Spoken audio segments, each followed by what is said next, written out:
Pemirsa, kericuhan terjadi saat eksekusi perumahan oleh Pengadilan Negeri di Tambun Selatan, Kabupaten Bekasi, Jawa Barat. Para penghuni rumah menolak eksekusi dengan menunjukkan sertifikat kepemilikan tanah.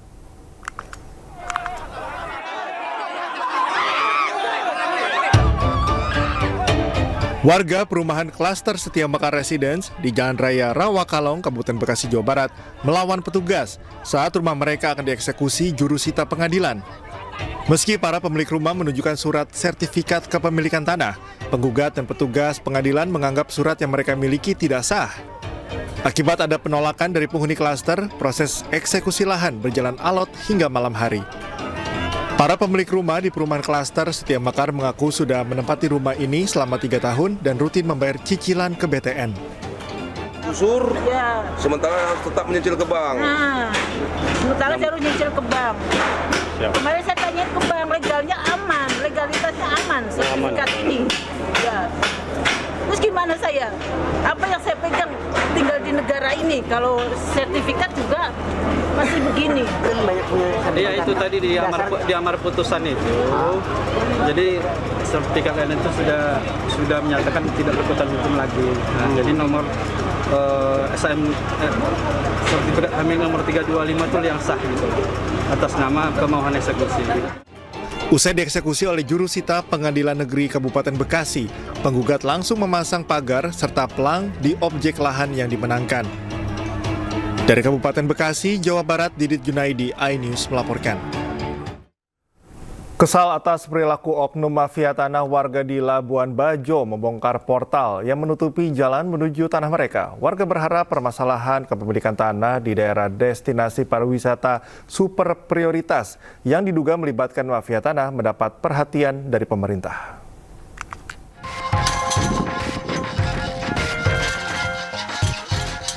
Puluhan warga membongkar 2 portal yang menutupi jalan menuju rumah mereka di kawasan Cicu Timur, Kelurahan Labuan Bajo, Kecamatan Komodo, Kabupaten Manggarai, Nusa Tenggara Timur. Warga menyebut portal di atas jalan umum ini dipasang oleh oknum mafia tanah. Mereka berharap perhatian pemerintah terkait mafia tanah di daerah pariwisata super prioritas karena telah merugikan masyarakat. Selama ini kami waktu pengukuran tidak ada polemik yang ada di dalam lokasi. Ternyata sekarang ada pemasangan portal dan minta supaya pemerintah di pusat itu, Bapak Presiden Prabowo Subianto, minta supaya tuntaskan mafia tanah yang ada di Manggarai Barat ini yang tidak punya kekuatan hukum. Dia punya tanah di dalam dan bersertifikat, ada 2 bidang gitu ya. Saya bawa juga nih fotonya beliau, supaya jangan keliru. Saya bawa bahwa beliau yang saudara Vincent, yang rupanya saya tahu hari ini beliau sudah menjadi lurah di Labuan Bajo, gitu ya. Sementara itu, Lurah Labuan Bajo Vincent Taso menampik tuduhan warga yang menyebut dirinya terlibat dalam pemasangan portal. Ia mengaku tak mengetahui terkait permasalahan ini. Saya menjelaskan secara aturan bahwa kalau memang jalan umum, berarti itu ada anggaran dari pemerintah, baik desa maupun pusat. Sementara di kami sebagai administrasi kelurahan tidak terdaftar bahwa itu adalah jalan. Sedangkan mereka juga tanya siapa yang pasang portal, saya tidak tahu. Sebagai bukti pengaduan warga, portal yang telah dibongkar dibawa ke Polres Manggarai Barat. Kasat Reskrim Polres Manggarai Barat AKP Lutfi Darmawan Aditya menyatakan pihaknya akan menindaklanjuti aduan warga ini. Warga pun berharap permasalahan kepemilikan tanah yang diduga melibatkan mafia tanah mendapat perhatian dari semua pihak. Dari Manggarai Barat, Nusa Tenggara Timur, Yosef Mario Antononi, iNews melaporkan. Mantan Ketua KPK Abraham Samad bersama Koalisi Masyarakat Sipil melaporkan dugaan korupsi penertiban sertifikat pagar laut ke KPK. Mereka menduga ada dugaan suap dan gratifikasi dalam penerbitan sertifikat.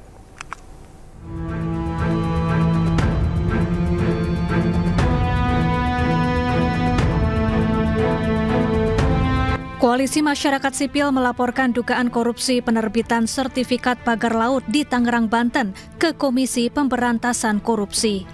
Beberapa tokoh dalam koalisi ini diantaranya mantan Ketua KPK Abraham Samad, aktivis sekaligus mantan Sekretaris BUMN Said Didu, Ketua PBHI Julius Ibrani, dan sejumlah aktivis lainnya.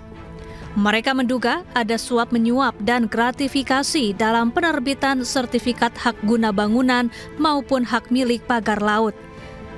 Adapun pihak-pihak yang menjadi terlapor mulai dari pemilik Agung Sedayu Group Sugianto Kusuma alias Aguan hingga Presiden ke-7 Republik Indonesia Joko Widodo.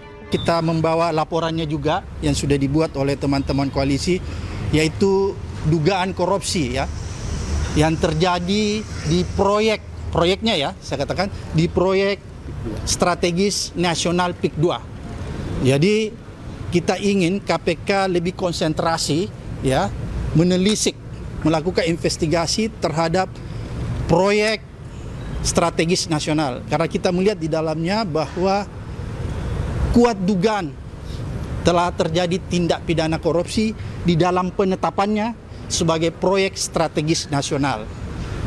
Karena KPK punya kewenangan untuk melakukan pemeriksaan terhadap penyelenggara negara, baik yang ada di tingkat daerah maupun yang ada di tingkat pusat. Pimpinan KPK kemudian menerima audiensi koalisi masyarakat sipil sebagai bentuk pelibatan publik dalam upaya pemberantasan korupsi. Sebelumnya, Koordinator Masyarakat Anti Korupsi juga telah melaporkan dugaan korupsi sertifikat pagar laut ke KPK dan melaporkan 2 nama menteri Kamis pekan lalu. Dari Jakarta, Tim Liputan iNews melaporkan. Bareskrim Polri menyiapkan pasal untuk terduga pelaku pemalsuan sertifikat hak guna bangunan terkait laut sepanjang 30,16 km di kawasan Paku Haji, Tangerang, Banten.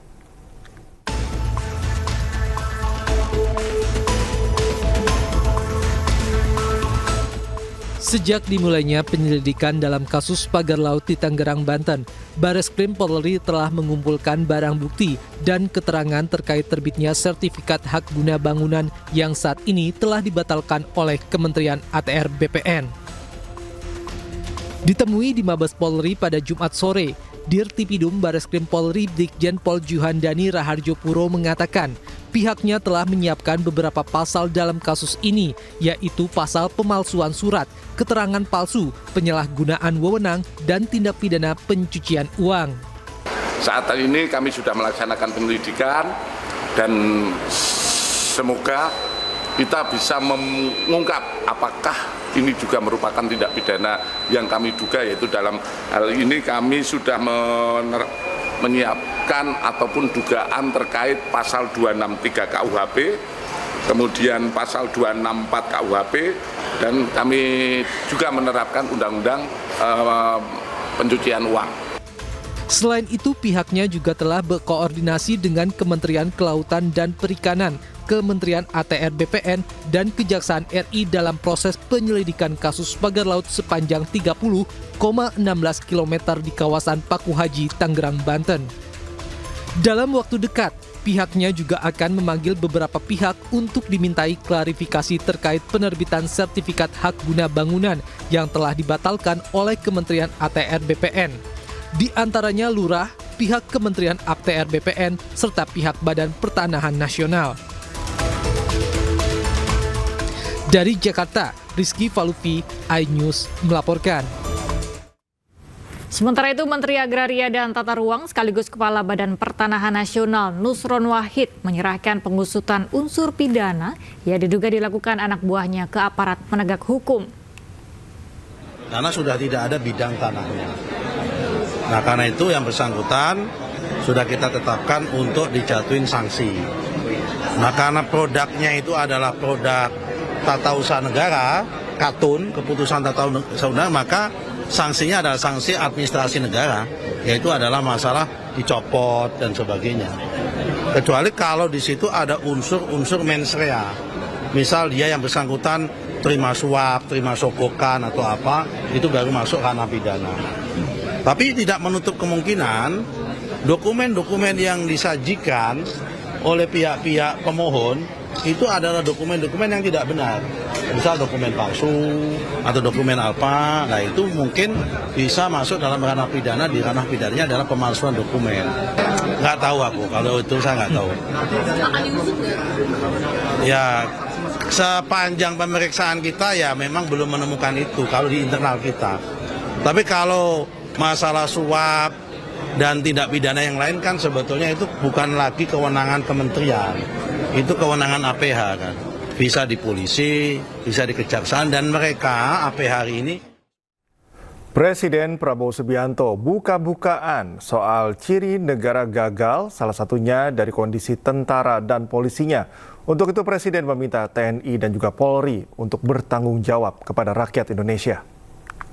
Saudara-saudara sekalian, karena itu biasanya ciri khas negara yang gagal adalah tentara dan polisi yang gagal.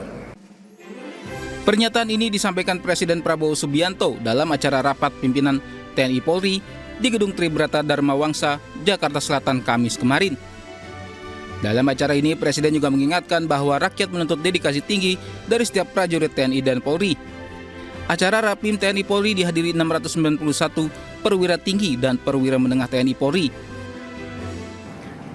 Rakyat yang menggaji saudara, rakyat yang melengkapi saudara dari ujung kaki sampai ujung kepala, rakyat yang memberi makan kepada tentara dan polisi, dan rakyat memberi kuasa kepada tentara dan polisi untuk memegang monopoli senjata. Kalau saudara berani memakai pangkat jenderal, artinya saudara harus yang pertama berani memberi nyawa saudara untuk kepentingan bangsa dan negara. Itu arti pangkat yang diberikan kepada saudara-saudara. Acara ini sekaligus sebagai momentum untuk memperkuat sinergisitas dan soliditas antara dua institusi. Tim Liputan iNews melaporkan. Pemirsa, KPK mengumumkan laporan harta kekayaan penyelenggara negara utusan khusus Presiden Pembinaan Generasi Muda Raffi Ahmad. DRV diketahui mempunyai kekayaan yang mencapai lebih dari 1 triliun rupiah.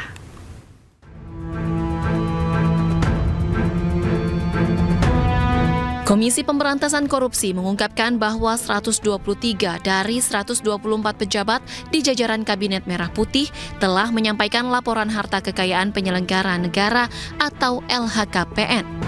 Salah satu yang menyerahkan LHKPN adalah utusan khusus Presiden Pembinaan Generasi Muda dan Pekerja Seni Raffi Ahmad. Data dari situs LHKPN Komisi Pemberantasan Korupsi per 27 Desember 2024, jumlah harta kekayaan Raffi Ahmad tercatat sebanyak 1 triliun 33 miliar rupiah. Aset terbanyak Raffi berada di sektor tanah dan bangunan, yakni senilai 737 miliar rupiah. Dirinya melaporkan kepemilikan 45 tanah dan bangunan yang tersebar di sejumlah wilayah di Indonesia. Selain itu, Raffi melaporkan 23 kendaraan yang memiliki nilai keseluruhan mencapai 55 miliar rupiah. Daftar kendaraan Raffi antara lain mobil Rolls-Royce, Lamborghini, hingga motor Harley-Davidson. Raffi juga melaporkan aset surat berharga yang nilainya mencapai 307 miliar rupiah.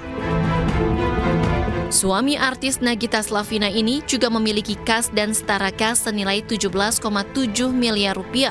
Kepemilikan lainnya adalah aset harta bergerak senilai 46,7 miliar rupiah. Harta Raffi lainnya tercatat senilai 5,3 miliar rupiah. Selain kepemilikan harta, Raffi juga melaporkan utang yang nilainya mencapai 136 miliar rupiah. Kita ke informasi lainnya, pemirsa, moda transportasi menjadi bagian penting saat momen libur panjang. Masyarakat pun berharap operator moda transportasi menyediakan layanan yang aman serta nyaman.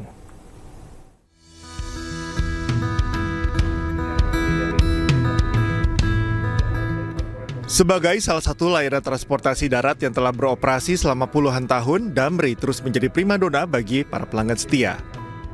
Dengan layanan yang nyaman, tarif terjangkau, dan jangkauan rute yang luas, Damri tetap menjadi pilihan utama masyarakat untuk berpergian baik dalam kota maupun antar provinsi. Terbukti transportasi Damri selalu sukses dalam melayani para pelanggan setia di setiap momen penting, salah satunya libur panjang Nataru periode 2024-2025. Tercatat dalam penjualan tiket untuk seluruh segmen layanan di momen Nataru kemarin, tembus sebanyak 1 juta lebih pelanggan yang menggunakan transportasi Damri. Damri selalu berpartisipasi di mudik gratis. Kami biasanya sebagai koordinator ya di kalangan BUMN untuk mudik gratis. Walaupun pihak lain yang ditunjuk untuk lead, jadi transportasinya dari kami. Nah, sedangkan untuk CSR juga mungkin kami ada mudik gratis untuk masyarakat yang berada di sekitar Damri. Libur Nataru telah usai, Damri kembali menyiapkan sebanyak 1.200 armada dengan kapasitas 1,5 juta kursi untuk menyambut musim mudik Lebaran mendatang. Transportasi Damri nantinya juga akan kembali menggelar program mudik gratis bagi masyarakat. Program ini bertujuan untuk membantu para pemudik pulang kampung halaman dengan aman dan nyaman, sekaligus mendukung pemerintah dalam mengurangi kepadatan lalu lintas saat arus mudik. Dari Jakarta, Indra Setiabudi, Indra Okta, iNews melaporkan. Tren fashion ramah lingkungan alias eco-print di Indonesia makin berkembang. Berbeda dengan tren fashion pada umumnya yang berganti setiap tahun, tren eco-print justru dapat berkembang setiap saat.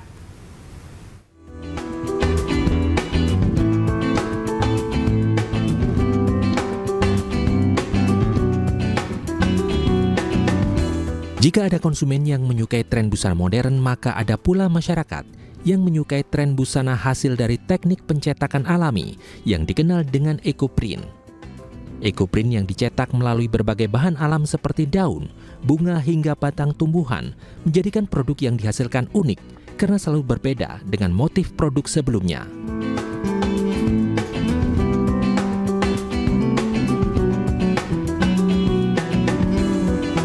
Bagaimana perkembangan eco-print dari tahun ke tahun? Menurut Isti, salah satu pebisnis eco-print, jika tren fashion modern akan berganti setiap tahun, maka tren fashion eco-print justru berganti setiap saat karena ide dari produk eco-print berdasarkan kreativitas pembuatnya.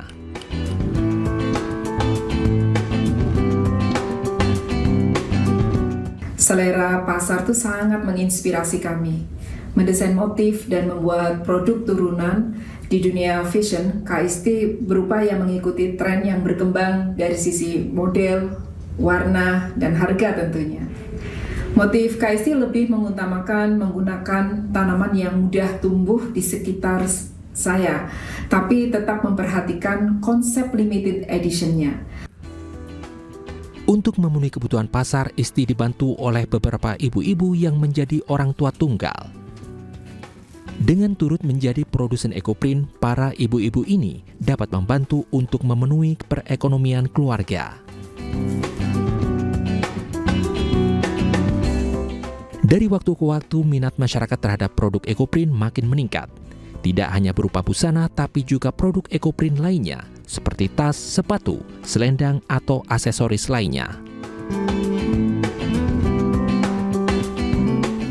Untuk berbagai produk eco-print, Anda bisa mendapatkan mulai dari harga Rp30.000 hingga Rp1,5 juta. Kini produk buatan Istiqomah tak hanya memenuhi permintaan konsumen tanah air, tapi juga hingga negeri Paman Sam. Dari Malang, Jawa Timur, Tim Liputan iNews melaporkan. Manchester United sukses mengalahkan tuan rumah FC SB dengan skor 2-0 pada laga terakhir fase Liga Eropa. Informasinya akan kami hadirkan usai jeda sesaat lagi.